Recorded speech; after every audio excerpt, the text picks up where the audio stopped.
The best way to put on guitar strings, you know, I've met hundreds of guitar players throughout my life, and a good majority of them were professional guitar players, and you know, everybody's got pretty much the same way of putting on guitar strings, and I've never seen anybody do it the way I do it. And the way I do it was taught to me by an old blues musician, and I've never had a problem with his way of doing it, and it's the quickest way to do it too. I mean, who wants to spend an hour changing strings when it can take 4 minutes? I got one of these drill bit peg winders in the music store. They're $4. Should have charged my drill before I did this. You just go ahead and wind them all off. You always want to loosen them up. If you're the type of person that likes to cut the strings off your guitar, you always want to loosen them up before you do that. You don't ever just want to cut the strings at full tension, because it's like dropping an 80-pound sandbag on your guitar neck. At any given time, there's about 80 pounds of tension on your strings, on average, depending on your string gauge. But so I loosen them up. I just take a wire cutters of any sort, cut through them all. And you can just, with the way I put them on, you can take them off just like that. The big thing for me is that you don't get any string slippage. You know, when you tune up your guitar, you don't want the strings to be slipping on the post and going out of tune, especially while you're playing a live show. Which, the way I do it, I have never had that happen to me. And another thing I don't like is, you know, when you have the excess hanging off your post, sometimes it pokes you in the finger for whatever reason. You're up here monkeying around with the truss rod or something, and because you cut it, you know, that far from the post, it ends up pricking your finger and you're bleeding, and then it hurts to play for a week or so, you know, and not the way I do it. So, take all the strings out. Just one by one, without unwinding them, I'll take them right out of the package. Oops. I usually try not to make a mess, but I guess it doesn't matter. You can't see it, and my wife's not here. So, when I grab the ball ends and just kind of flick them, and they'll unwind for you. Usually I grab all the ball ends at once. And there they go. They're all unwound. And then you should be able to tell the difference. Like, you know, there's for an electric guitar, there'll be 3 wound strings. For acoustic, there'll be 4. You know, the biggest wound string would be the low E string, of course.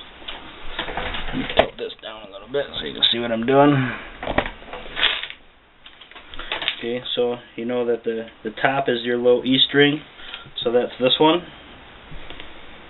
Okay, so now you're looking at the heads, and I can tell that this is the fattest one, so that would be the low E string. You just shove it through, pull it all the way in, and there's only 2 wound strings left. Very easy to tell which one the bigger one is. Pull the A string through, and then there's 1 wound string left, so that has to be the D string. Pull that one through. Maybe later on I'll make another video on Floyd Rose. Okay, there's 3 strings. This one's really flimsy, this one's not as flimsy, and this one's really stiff. So obviously this stiff one is the G string, or the 3rd string. Go ahead and feed that through. We got our B string. Whoop. And if you have cats, they love this. You might want to put them in another room. They'll chew on your strings while you're changing them.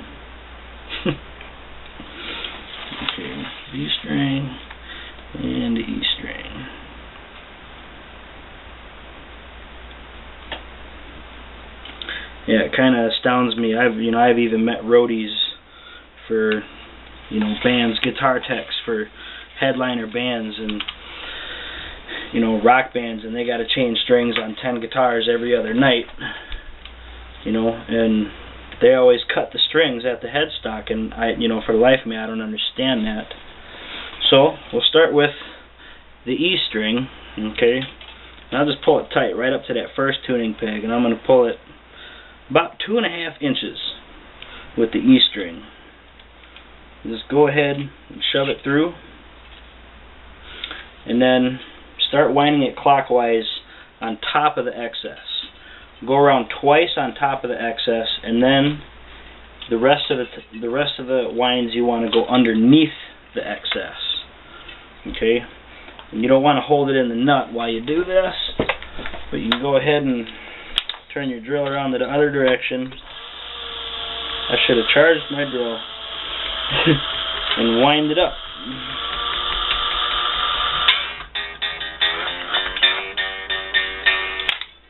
And then, the reason that you go on top twice and then the rest on the bottom, it should be 2 on top, 3 on bottom usually, especially for the bigger strings.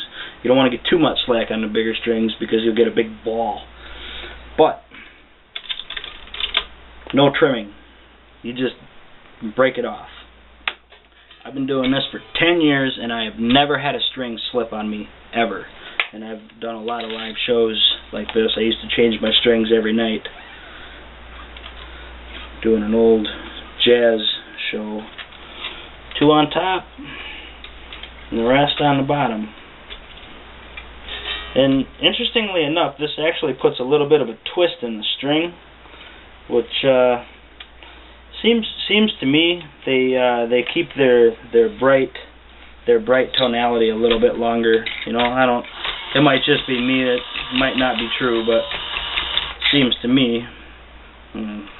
Flatten the rest of these out so they're not hitting each other.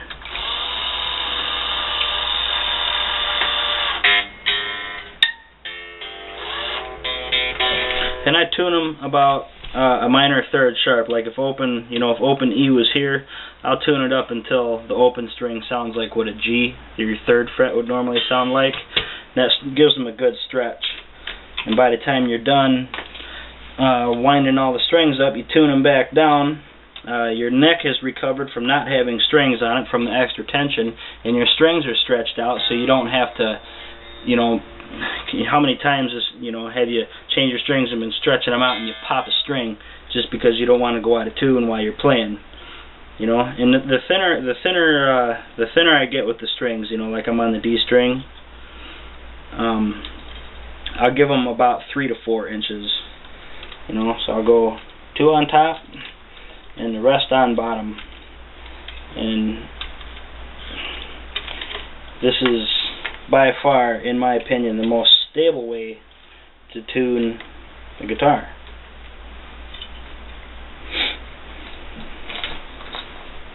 Because when you have 2 on top and 2 on bottom, the 2 are going to lock this part. They're gonna crimp it and lock it into place so it can't slip. And that's the trick that an old blues man taught me about 10 years ago. You just bend the excess back and forth until it busts off, which doesn't really take much. And then there's nothing for you to bleed with. You're not going to get poked, and I never could stand that. You're putting your guitar into your case, and you want to wipe off the headstock, wipe the dust off of it, and it gets you. And then your finger hurts for a week. It sucks. So I give this one 3.5 inches. And with the unwound string, sometimes I'll even go 3 on top.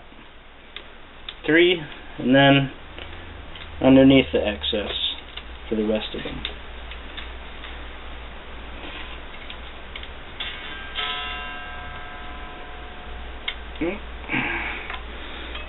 Bend that up.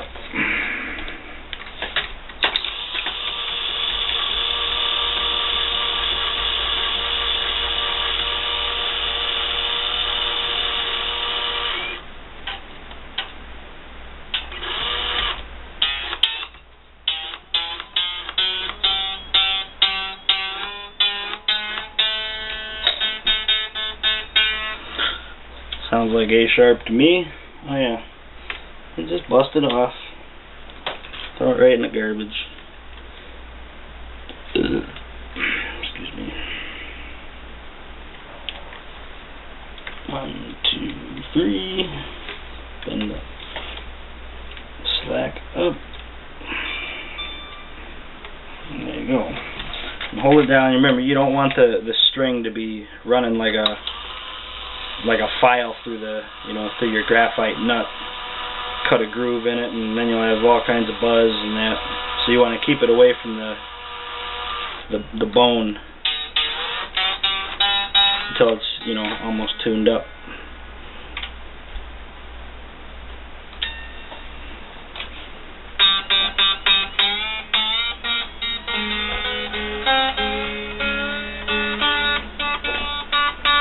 Last string.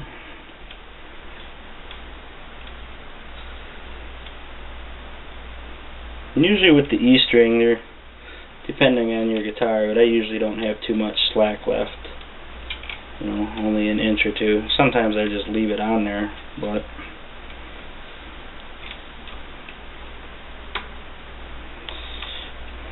okay. It helps to bend this straight up in the air to keep that winding underneath of it.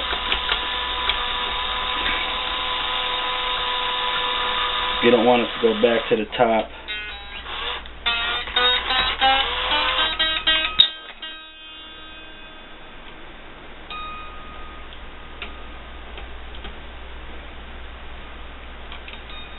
There they are. Now, to tune it. Okay, so here you can see absolutely no shards on the tuning pegs for me to get cut on. Everything is tuned a minor third high, so the strings are getting nice and stretched, and I don't have to do that right there, which usually for me pops strings, so screw that. Everything is getting stretched. The neck is recovering. It's bend because you take all the strings off of it, and the truss rod wants to relax the wood. So everything is recovering. This is tuned to a G. Got my electric tuner here. Tune that right back down to E. Tune that to A. Tune that to D. That to G. I'm not going to be real accurate.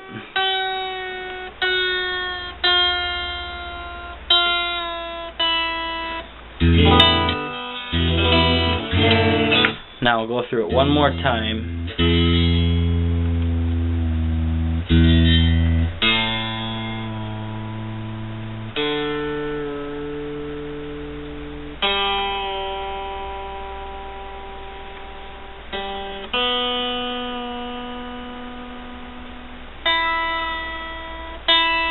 And there it is.